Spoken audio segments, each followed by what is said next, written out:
que vous aussi, à chaque voyage, vous demandez comment bien préparer sa valise sans risquer le surpoids, tout en étant sûr de ne rien oublier? Ou vous avez une tendance à emporter plein de vêtements au cas où, mais regrettez chaque fois de ne pas avoir laissé de la place pour des petits souvenirs ou ces snacks locaux? Alors dans cette vidéo, je vais partager avec vous des astuces pratiques, comment bien préparer sa valise, taille cabine, ultra pratique, testée au fil de mes 18 années de voyage. Et je me présente, je suis Katrina, russe vivant en France et installée en Corse et travel planner ou conseiller en voyage indépendant spécialisé en Asie. Et justement, dans 3 jours déjà, je vais partir au Japon pour un séjour de 3 semaines très varié. Je vais commencer par une semaine sur l'île de Kyushu où je vais passer des journées tranquilles dans des onsen et dans les ryokans. La deuxième semaine, je vais faire un chemin de pèlerinage dans le Kumano-Kodo, c'est la préfecture de Wakayama, où je vais marcher presque tous les jours entre 10 et 20 km. Et la dernière semaine, je vais terminer à Tokyo, donc une grande ville. Et quand vous comprenez bien, c'est pas la même façon de voyager et chaque semaine, on change les destinations. Une petite précision, je vais partir avec mon conjoint et donc on va prendre une valise de la taille moyenne et un sac à dos chacun. Donc je vous montre ma valise. C'est la valise, comme je vous ai dit, de la taille moyenne. Elle est divisée en 2 parties. Une partie je vais laisser pour mon conjoint et une partie pour moi. Donc je vais la laisser fermer. Mais si vous partez tout seul, une partie de cette valise correspond à peu près à une valise de la taille cabine. Ou même peut-être la valise de taille cabine sera un peu plus grande que cette partie-là. Et également, je prends ce sac à dos. Donc toutes mes affaires, je vais mettre dans ces 2 parties. Alors, on commence. Je vais passer 3 semaines, comme je vous ai dit. Et le plus important, c'est bien sûr les chaussures. Alors, c'était pas facile. Chaque fois quand je pars quelque part, quelles chaussures emporter, c'est toujours une question le plus compliquée. Parce que, en fait, les chaussures prennent le plus de place dans notre valise. Si on prend qu'un sac à dos et on part en fait léger, c'est encore plus compliqué. Alors dans ce cas-là, si vous avez qu'un sac à dos, je conseille vraiment mettre qu'une paire de chaussures, plutôt des baskets et en fait, et peut-être prendre des petites claquettes à côté. Alors pour mon voyage, quand je vais beaucoup marcher, j'ai pas de chaussures de randonnée et c'était mon conjoint qui a choisi cette partie pèlerinage, donc je vais m'adapter et pour ce voyage je vais prendre 2 paires de chaussures, une paire de baskets et deuxième paire de baskets, voilà, mais une paire de baskets pour la ville et l'autre paire pour marcher. Cette paire je prends pour marcher dans la ville et cette paire pour marcher. Alors la meilleure façon à faire, c'est de remplir ces chaussures en fait pour prendre toute la place qu'on a dedans. Parfois je mets dedans également des petits souvenirs qui on a peur par exemple à casser. Et également il faut prendre chaque chaussure, les laver pour qu'on puisse les mettre à côté de vos vêtements. Et deuxième paire, en fait je vais mettre sur moi, donc je vais prendre l'avion avec, donc je ne les mets pas dans la valise. Deuxième chose importante, alors c'est des petites claquettes. Je les prends souvent car peu importe où on va, quel type de voyage on a, si on prévoit aller se baigner dans les piscines, dans la mer, donc il faut bien prévoir quelque chose assez léger et plat. Une chose encore très importante que je ne prends pas habituellement, c'est la serviette. Alors, c'est vrai que si on reste dans les hôtels ou même dans les Airbnb, dans les appartements, on ne prend pas forcément des serviettes car on a toujours dans l'hôtel, il y a partout des serviettes.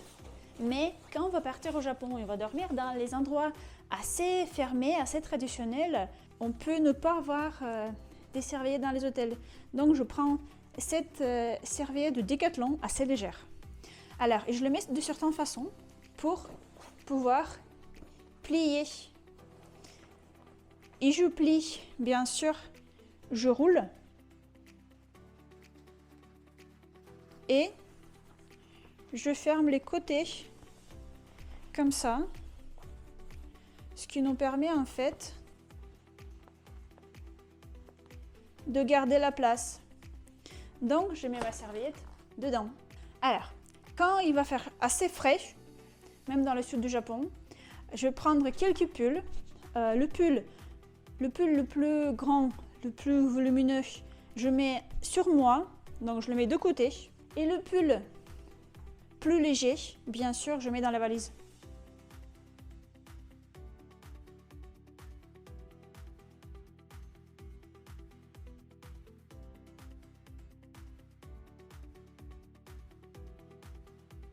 Alors, j'ai déjà mis un pull plus léger, une serviette, un pull je vais mettre sur moi.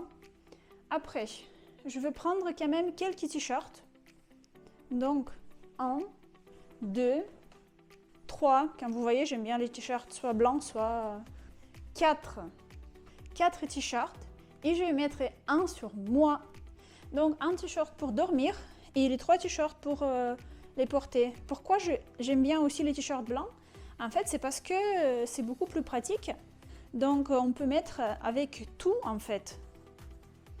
Et un t-shirt pour dormir peut être aussi un t-shirt qu'on peut porter. Alors, comme vous voyez, je plie tout. Et la chose importante avant plier vos vêtements, les repasser.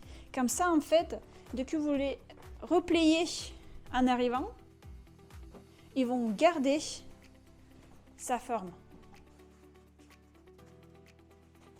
Maintenant, je vais prendre 2 petits t-shirts qui sont plutôt le sous-vêtement pour moi. Et je les ai achetés à Uniqlo. Donc, c'est 2 t-shirts comme ça, très légers, mais qui gardent la chaleur. Et du coup, on peut les mettre par-dessus. Et également, je prends un t-shirt très léger qui prend presque pas de place, mais très pratique pour mettre avec d'autres affaires. Et par exemple, ici, pour gagner la place, je mettrai dans ma chaussure. Voilà, j'ai oublié un autre pull que j'ai déjà préparé. Alors, je vais libérer la place ici et mettre ce t-shirt dans l'autre chaussure. Également, je vais prendre un gilet qui est pratique. On peut mettre par-dessus des t-shirts s'il fait ni froid ni chaud.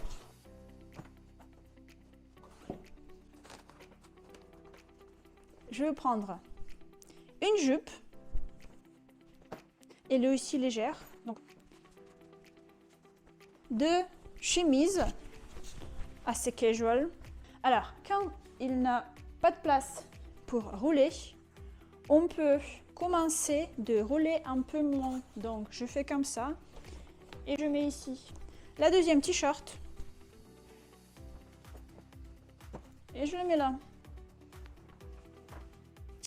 Alors, je prends également un petit bonnet car je ne sais pas si je vais faire froid ou pas dans les montagnes pendant le pèlerinage, peut-être. Donc, je prends au cas où.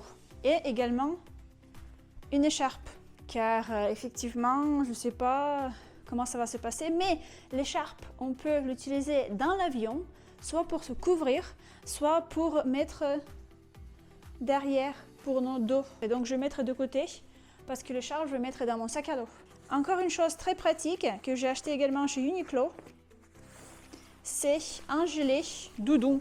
Et en fait, ce doudou là, déjà on peut mettre, même quand on est dans l'avion, on peut mettre dessus. Et également, quand je vais prendre une veste assez légère, je ne vais pas prendre un manteau parce qu'il est lourd. Je ne veux pas porter un manteau pendant le pèlerinage quand ça sera trop lourd. Du coup, j'ai prévu ce petit doudou. Je l'adore en fait. Et je vais mettre par-dessus de ma veste Uniqlo que j'ai acheté. Alors, le doudou, on va mettre également dans le sac à dos. Alors, je prends souvent un petit sac, pochette, en fait, car on se déplace dans les villes, dans les villages. On ne prend pas forcément les sacs à dos avec.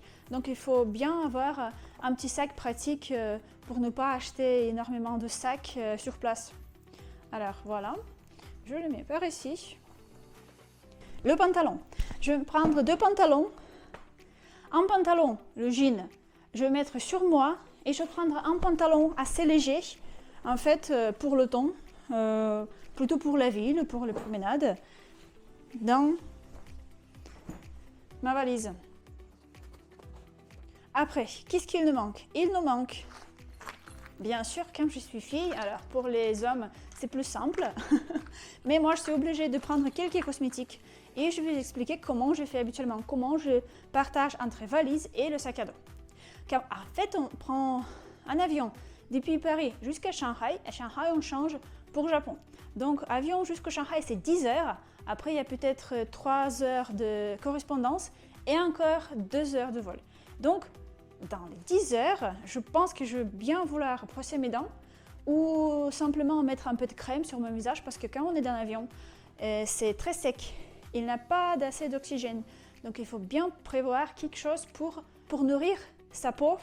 Et également, bien sûr, on va boire de l'eau, mais un peu de crème ne va pas nous faire du mal.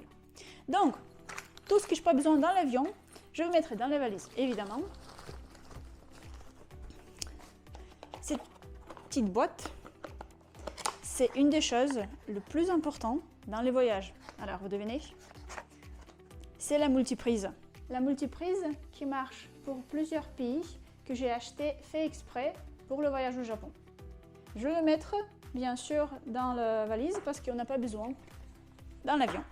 Et je suis un peu bizarre, mais je prends un parapluie presque chaque fois que je vais en voyage, sauf en plein été. Donc je prends ce petit parapluie de chez Uniqlo encore. Je ne sais pas pourquoi, mais ils savent comment faire des choses très pratiques pour les voyages. Alors, il est très léger. Je vais le mettre entre mes affaires, là par exemple. Voilà. Alors, on passe au plus intéressant. J'ai préparé ma petite pochette, mais je vais le diviser en deux parties. Partie avion et partie valise. Je mets toujours mes cosmétiques dans les petits flacons, comme ça. Et je divise. Par exemple, ça c'est pour se démaquiller. On n'a pas besoin. La crème soleil, pas besoin dans l'avion. Shampoing, quand même pour 3 semaines, j'ai bien rempli. Alors, ça c'est la crème du visage. J'ai rempli. Ça c'est pour l'avion. Pour les lèvres. Pour l'avion, c'est important parce que c'est très sec dans l'avion. Mascara, pas besoin. L'huile pour les cheveux, pas besoin. Voilà, je suis fille, mais quand même. Donc, c'est tout. Également, je prends souvent des brosses à dents dans l'avion avec des petits tubes de dentifrice. Donc, on va mettre tout dedans. Vous savez qu'en avion, quand on passe par les aéroports, ils demandent de tout mettre dans une petite pochette comme ça. Surtout, vos petits flacons ne doivent pas faire plus que 100 ml, je crois. C'est pour cela que j'ai mis dans les petits flacons. Je le ferme et je le mets dans le sac. Et ce qui reste, on met là. Après, ça dépend ce que vous prenez vous-même, mais vraiment, je prends chaque fois le minimum possible. Même, vous voyez, je ne remplis pas entièrement les flocons parce que c'est le poids. Chaque fois que vous remplissez, c'est le poids. Et on pense que il n'a pas beaucoup, hein, ça ne va pas changer de grand-chose, mais si, ça va changer en fait quand tout sera mis dans la valise. Voilà, voilà. Donc, pochette, elle est bien légère en fait. Et je vais mettre là. Normalement, notre valise est remplie, mais j'ai pas mis mes sous-vêtements dans la valise. Pourquoi je fais ça? Je vais vous expliquer. On va fermer ma valise. Imaginons que la deuxième partie est remplie par mon conjoint. Également, ici, on voit qu'il y a des petits espaces un peu de partout. On peut toujours mettre des choses, par exemple des petits souvenirs. Mais moi, habituellement, j'achète pas beaucoup. Maintenant, on passe au sac à dos. Alors, le sac à dos, je garde toujours pour les choses que j'aurais besoin d'utiliser dans l'avion ou dans le cas où on perd ma valise, par exemple. Et je sais que je n'ai pas ni vêtements ni rien en fait en arrivant. Donc, habituellement, ma valise peut arriver quelques heures plus tard dans le meilleur des cas. Et dans le pire des cas, ça peut arriver en 2 jours, 3 jours plus tard. Dans ce cas-là, il faut qu'on garde toutes les choses les plus importantes dans le sac à dos, donc à côté.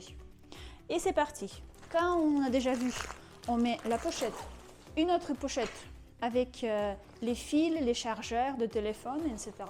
Bien sûr, mes écouteurs toujours à côté. Après, bien sûr, la tablette pour regarder les films. Je n'aime pas trop regarder sur l'ordinateur, plus ça garde la batterie plus longtemps. Ordinateur, bien sûr dans le sac à dos, car peut-être je vais travailler dans l'avion, peut-être j'ai besoin de travailler une fois sur place, on ne sait jamais, je prends toujours mon ordi avec moi. Quand je vous ai dit mon doudou dans le sac à dos, écharpe dans le sac à dos, d'autres choses que je veux mettre, mais en fait qui m'aident à filmer cette vidéo, mais je vais vous montrer. Ce trépied qui va m'aider pendant les voyages, car vous savez, je vais filmer des vlogs au Japon.